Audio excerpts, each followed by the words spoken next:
Hello students, welcome to Srinidhi academy. ఈ వీడియోలో మనం ఇంటర్మీడియట్ ఫస్ట్ ఇయర్ ఫిజిక్స్ నుంచి one of the most important 4 mark question discuss చేద్దాం students, which is nothing but explain the advantages and the disadvantages of friction students. So ఇది వచ్చేసి మనకి loss of motion chapter నుంచి ఉన్న important 4 mark question అనమాట. ఓకేనా students? So ఛానల్ని subscribe చేయండి, వీడియోని లైక్ చేయండి. మనం సెషన్లోకి వెళ్ళిపోదాం. అండ్ ఒకసారి బ్లూ ప్రింట్ చూసుకుంటే కనుక మనకి 13th క్వశ్చన్ పేపర్లో 13th question laws of motion chapter నుంచి వచ్చే ఛాన్స్. అండ్ నెక్స్ట్ మనం ఈ క్వశ్చన్లోకి వెళ్ళిపోతే కనుక explain the advantages and disadvantages of friction అనమాట. సో దట్ ఇప్పుడు ఫ్రిక్షన్ గురించి మనకు తెలుసు. ఫ్రిక్షన్ అంటే దీనివల్ల ఇర్రెగ్యులారిటీస్ వల్ల ఫ్రిక్షన్ అయితే ఉంటుంది అనమాట. సో ఫ్రిక్షన్ వల్ల అడ్వాంటేజెస్ ఉంటాయి అంటే ఉంటాయి, డిసడ్వాంటేజెస్ ఉంటాయంటే మనకి డిసడ్వాంటేజ్ తెలుసు. సో ఇది one of the important 4 marks question. చూడండి, March 17లో వచ్చింది, 15లో కూడా వచ్చింది.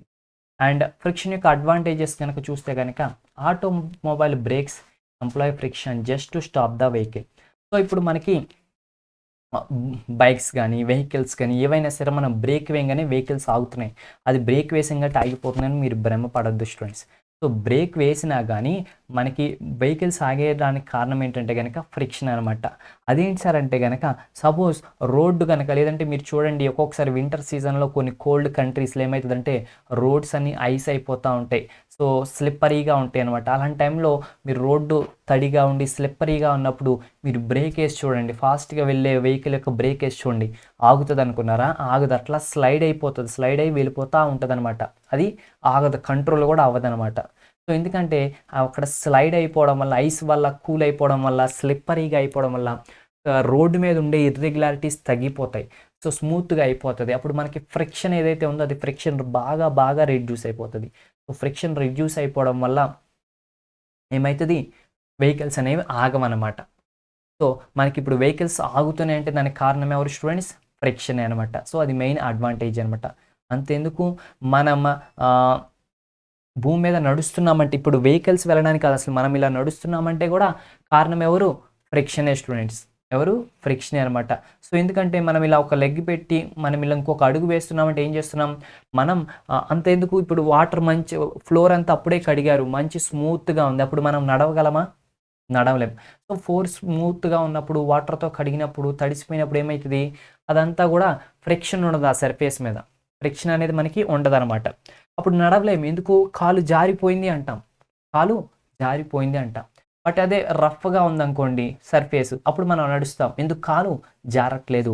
అంటే దాని అర్థం ఏంటి, ఇక్కడ మనమే ఉన్నాం, మనం ఇలా ఈ సర్ఫేస్ మీద ఫోర్స్ అప్లై చేస్తాం, అప్లై చేసి మనం ఇంకో కాలు ముందుకు అప్లై చేస్తాం. అప్లై చేసినప్పుడు ఈ సర్ఫేస్ ఏదైతే ఉందో ఇది కూడా మనకి తిరిగి రివర్స్లో ఫోర్స్ అప్లై చేస్తుంది, అందుకు మనం నడుస్తున్నాం అనమాట. బట్ మనం ఇలా ఫోర్స్ అప్లై చేసినప్పుడు ఈ సర్ఫేస్ కనుక స్లిప్పరీగా ఉందనుకోండి, దానివల్ల ఇక్కడేంటి, మనం ఇలా సర్ఫేస్ మీద ఫోర్స్ అప్లై చేస్తుంటే ఆ ఫ్రిక్షన్ ఏదైతే ఉందో అది మనమే తిరిగి ఫోర్స్ అప్లై చేస్తుంది, ఫ్రిక్షన్ ఫోర్స్ యాక్ట్ అవుతుంది, ఆ ఫ్రిక్షన్ మన మీద ఫోర్స్ అప్లై చేస్తుంది, ఫ్రిక్షన్ ఫోర్స్, అందుకే నడుస్తున్నాం. బట్ అదే సర్ఫేస్ అంతా స్మూత్ అయిపోతే ఫ్రిక్షన్ ఫోర్స్ ఉండదు, సో మీరు అప్లై చేస్తారు ఫోర్స్, బట్ అదంతా స్మూత్గా ఉండడం వల్ల మీకు రిటర్న్లో తిరిగి ఫోర్స్ రాదు, అందుకే మీరు జారిపోతారు. సో మనం నడుస్తున్నామంటే ఫ్రిక్షన్ వల్ల, మన వెహికల్స్ బ్రేక్లు వేసేటప్పుడు ఆగుతున్నాయి అంటే ఫ్రిక్షన్ వల్ల, అండ్ వెహికల్స్ ముందుకు వెళ్తున్నాయంటే కూడా ఫ్రిక్షన్ వల్ల స్టూడెంట్స్. సో మనం ఇన్ని రోజులు ఫ్రిక్షన్ చెడ్డది అనుకున్నాం కదా, అది ఎంత మంచిదో కదా స్టూడెంట్స్. సో ఇంకా ఇది చాలా ఇంపార్టెంట్. సో ఫ్రిక్షన్ వల్ల ఏమవుతుందంటే కనుక యాస్ట్రాయిడ్స్, స్టోన్స్ ఇవన్నీ కూడా ఏమవుతాయి అంటే కనుక నార్మల్గా మనకి ఎర్త్ అట్మాస్ఫియర్లోకి యాస్ట్రాయిడ్స్, స్టోన్స్ స్పేస్ నుంచి ఎంటర్ అవుతూ ఉంటాయి అనమాట. అవి చాలా ఎంటర్ అవుతాయి, బట్ చాలా మట్టుకి అన్నీ కూడా ఏమవుతాయి అంటే మన అట్మాస్ఫియర్లో గాలి బూడిదైపోతాయి స్టూడెంట్స్, ఎర్త్ని రీచ్ అవ్వు. అది దేనివల్ల అంటే కనుక అది కూడా మనకి ఫ్రిక్షన్ వల్లే. సో ఆ సర్ఫేసెస్కి ఇర్రెగ్యులారిటీస్ వల్ల, ఫ్రిక్షన్ వల్లే మనకి అలా అయిపోతుంది స్టూడెంట్స్. సో అది కూడా మనకి ఫ్రిక్షన్ వల్ల యూజెస్ అనమాట.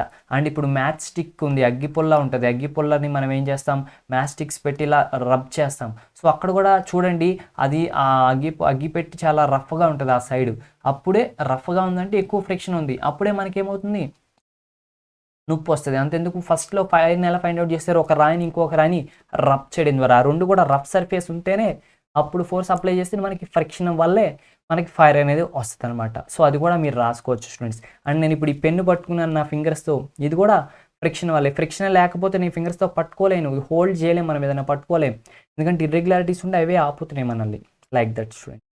అండ్ మరి ఫ్రిక్షన్ వల్ల డిసడ్వాంటేజెస్ ఉన్నాయి సార్ అంటే, ఎస్ అవి కూడా ఉన్నాయి, మనకి ఎక్కువ తెలుసు కదా అవే. So friction generates excessive heat. So friction వల్ల ఏమవుతుందంటే ఈ ఎక్సెసివ్ హీట్ వస్తుంది, అట్లా మన ఎనర్జీ అనేది వేస్ట్ అయిపోతూ ఉంటుంది, ఎనర్జీ లాస్ జరుగుతూ ఉంటుంది.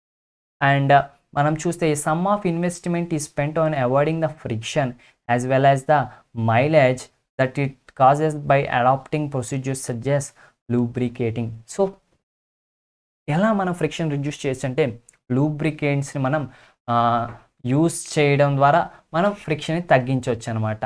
బట్ ఇప్పుడు లూబ్రికెంట్స్ని యూస్ చేస్తే ఫ్రిక్షన్ తగ్గిస్తున్నాం, బట్ ఈ లూబ్రికెంట్స్ మనం కొనుక్కోవాలి కదా, సో దానికోసం కొంత అమౌంట్ మనం స్పెండ్ చేయాలి కదా స్టూడెంట్స్. అసలు ఫ్రిక్షన్ లేకపోతే లూబ్రికెంట్స్ కొనే అవసరమే ఉండదు కదా. సో మనకేంటంటే ఇప్పుడు మన వెహికల్స్ కానీ ఇవన్నీ మంచి మైలేజ్ ఇవ్వాలి అంటే ఏం చేయాలి, మంచి స్మూత్గా వెళ్ళిపోవాలంటే వాటికి ఫ్రిక్షన్ తక్కువ ఉండాలి, ఫ్రిక్షన్ ఎక్కువ ఉండకూడదు. ఆ ఫ్రిక్షన్ తక్కువ ఉండాలంటే లూబ్రికెంట్స్ వాడతాం, సో దానివల్ల కొంత ఎక్స్పెండిచర్ అవుతుంది అనమాట, అది డిసడ్వాంటేజ్. అండ్ సో ఎప్పుడు కూడా ఫ్రిక్షన్ ఏంటంటే మనకు ఆపోజిట్ డైరెక్షన్లో రివర్స్గా యాక్ట్ చేస్తుంది అనమాట.